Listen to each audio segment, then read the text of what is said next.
നമസ്കാരം. പശ്ചിമേഷ്യൻ രാഷ്ട്രീയ ഭൂപടത്തിൽ തീപ്പൊരി പടരുന്ന യുദ്ധ സാഹചര്യങ്ങൾക്കിടയിൽ ലോകരാജ്യങ്ങളെയും അയൽ രാജ്യങ്ങളെയും ഒരുപോലെ അമ്പരിപ്പിച്ചുകൊണ്ട് ഇറാന്റെ ഭാഗത്തു നിന്ന് തികച്ച് അപ്രതീക്ഷിതമായ ഒരു നയതന്ത്ര നീക്കം ഉണ്ടായിരിക്കുകയാണ്. കഴിഞ്ഞ കുറച്ചു ദിവസങ്ങളായി മേഖലയിൽ നിലനിന്നിരുന്ന കലുഷിതമായ അന്തരീക്ഷത്തിന് താൽക്കാലികമായ ശമനം നൽകുന്ന രീതിയിലാണ് ഇറാൻ പ്രസിഡന്റ് മസൂദ് പെസഷ്കിയാന്റെ പുതിയ പ്രഖ്യാപനം വന്നിരിക്കുന്നത്. അയൽ രാജ്യങ്ങളെ ആക്രമിക്കില്ല എന്ന ഉറപ്പിനോടൊപ്പം തന്നെ ഇതുവരെ ഉണ്ടായ സൈനിക നീക്കങ്ങളിൽ പരസ്യമായി ക്ഷമ ചോദിക്കുകയും ചെയ്തിരിക്കുന്നു. ഇറാന്റെ ഇടക്കാല നേതൃ കൗൺസിൽ കൈക്കൊണ്ട ഈ നിർണായകമായ തീരുമാനം പശ്ചിമേഷ്യൻ യുദ്ധചരിത്രത്തിലെ തന്നെ ഏറ്റവും പ്രധാനപ്പെട്ട ഒരു വഴിത്തിരിവാണ്. യുദ്ധം 8ാം ദിവസത്തിലേക്ക് കടക്കുമ്പോൾ ഉണ്ടായ ഈ വെളിപ്പെടുത്തൽ മേഖലയിലെ ശക്തി സമവാക്യങ്ങളിൽ വലിയ മാറ്റങ്ങൾ വരുത്താൻ സാധ്യതയുണ്ട്.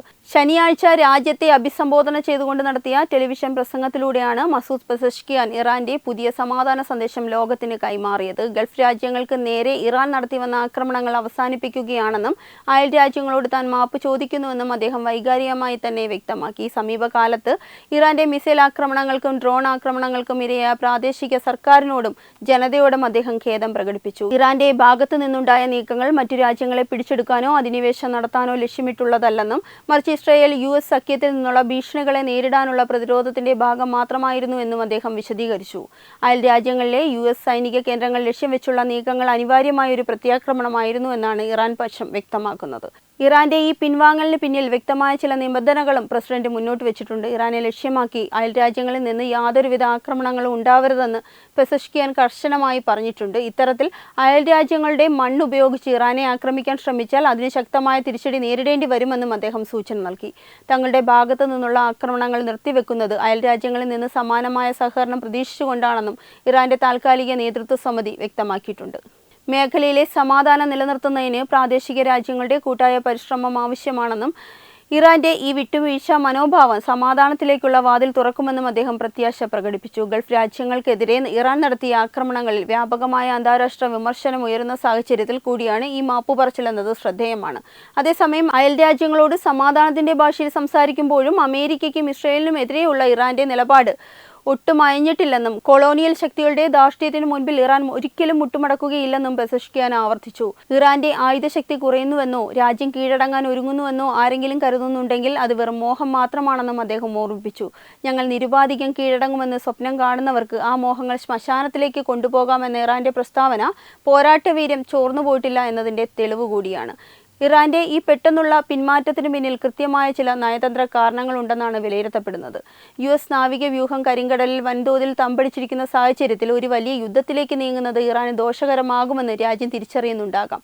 കൂടാതെ ഗൾഫ് രാജ്യങ്ങൾ ഇസ്രായേലിനൊപ്പം ചേർന്ന് ഒരു സൈനിക സഖ്യം രൂപീകരിക്കുന്നത് തടയാനുള്ള ഇറാന്റെ തന്ത്രപരമായ നീക്കമാണ് ഈ ക്ഷമാപണമെന്നും കണക്കാക്കപ്പെടുന്നു. അയൽ രാജ്യങ്ങളെ വിശ്വാസത്തിലെടുക്കുന്നതിലൂടെ മേഖലയിൽ അമേരിക്കയ്ക്കും ഇസ്രായേലിനും ലഭിക്കാവുന്ന പിന്തുണ ഇല്ലാതാക്കാൻ ഇറാൻ ലക്ഷ്യമിടുന്നു. അമേരിക്കയും ഇസ്രായേലും ചേർന്ന് ഇറാനെ ഒറ്റപ്പെടുത്താൻ ശ്രമിക്കുമ്പോൾ അയൽ രാജ്യങ്ങളുമായി സമാധാനത്തിലാകുന്നത് അന്താരാഷ്ട്ര തലത്തിൽ കൂടുതൽ സ്വീകാര്യത നൽകും. പശ്ചിമേഷ്യയിലെ യുദ്ധ സാഹചര്യത്തിൽ ഇറാന്റെ ഈ നിലപാട് മാറ്റം ഒരു താൽക്കാലിക ആശ്വാസമാണോ അതോ സ്ഥിരമായ സമാധാനത്തിലേക്കുള്ള ചുവടുവയ്പ്പാണോ എന്നത് വരും ദിവസങ്ങളിൽ മാത്രമേ വ്യക്തമാവൂ. എങ്കിലും അയൽ രാജ്യങ്ങളോട് മാപ്പ് ചോദിക്കാനും ആക്രമണങ്ങൾ അവസാനിപ്പിക്കാനും ഇറാൻ തയ്യാറായത് മേഖലയിലെ മറ്റ് രാജ്യങ്ങൾക്കിടയിൽ വലിയ ചർച്ചകൾക്ക് വഴിവെച്ചിട്ടുണ്ട്. ശത്രുതയുടെ പാത വെടിഞ്ഞ് സംഭാഷണത്തിന്റെ പാതയിലേക്ക് ഇറാൻ വരുന്നത് യുദ്ധം തടയാൻ സഹായിക്കുമെന്ന് രാഷ്ട്രീയ നിരീക്ഷകർ പ്രത്യാശിക്കുന്നു. ഗൾഫ് സഖ്യത്തെ തങ്ങൾക്കെതിരായ നീക്കങ്ങളിൽ നിന്ന് പിന്തിരിപ്പിക്കാനും സ്വന്തം രാജ്യത്തിന്റെ സുരക്ഷ ഉറപ്പാക്കാനും ലക്ഷ്യമിട്ടുള്ള ഇറാന്റെ ഈ ബഹുമുഖ നയതന്ത്ര നീക്കം വരും ആഴ്ചകളിൽ പശ്ചിമേഷ്യൻ രാഷ്ട്രീയത്തെ എങ്ങനെ സ്വാധീനിക്കുന്നുവെന്ന് ലോകം ഉറ്റുനോക്കുകയാണ്. Web desk Tatwamayi news. Brought you by Kerala AIDS control society. HIV AIDS സംബന്ധമായ സംശയങ്ങൾക്ക് 1097 എന്ന 24 മണിക്കൂറും പ്രവർത്തിക്കുന്ന ടോൾ ഫ്രീ നമ്പറിലേക്ക് വിളിക്കുക.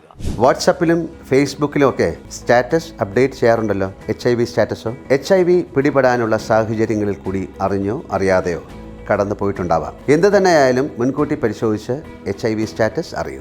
സൗജന്യ HIV പരിശോധനയും കൗൺസിലിങ്ങും ആരോഗ്യ കേന്ദ്രങ്ങളിൽ പ്രവർത്തിക്കുന്ന ICTC അഥവാ ജ്യോതിസ് കേന്ദ്രങ്ങളെ സമീപിക്കുക. നിങ്ങളുടെ സ്റ്റാറ്റസ് എന്തായാലും വിവരങ്ങൾ രഹസ്യമായി സൂക്ഷിക്കുന്നതായിരിക്കും.